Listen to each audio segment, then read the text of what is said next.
There's no feeling more intense than starting over. If you deleted your homework the day before it was due, as I have, or if you left your wallet at home and you have to go back after spending an hour in the commute. If you won some money at the casino and then put all your winnings on red but it came up black.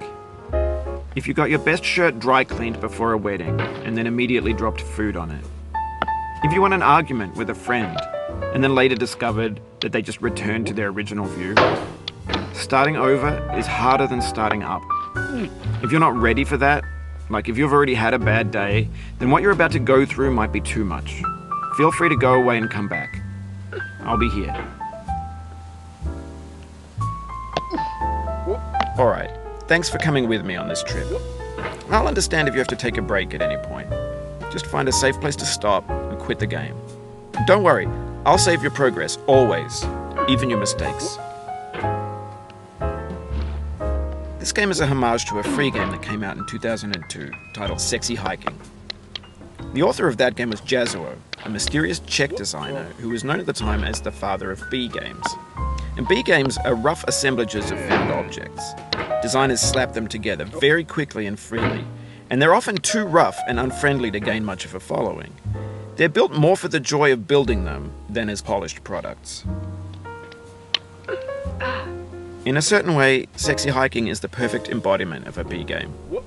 It's built almost entirely out of found and recycled parts, and it's one of the most unusual and unfriendly games of its time. In it, your task is simply to drag yourself up a mountain with a hammer.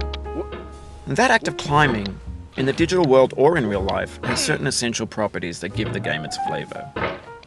No amount of forward progress is guaranteed. Some cliffs are too sheer or too slippery. And the player is constantly, unremittingly in danger of falling and losing everything. Anyway, when you start Sexy Hiking, you're standing next to this dead tree that blocks the way to the entire rest of the game. It might take you an hour to get over that tree, and a lot of people never got past it. Prod and poke at it, exploring the limits of your reach and your strength, trying to find a way up and over. And there's a sense of truth in that lack of compromise. Most obstacles in video game worlds are fake.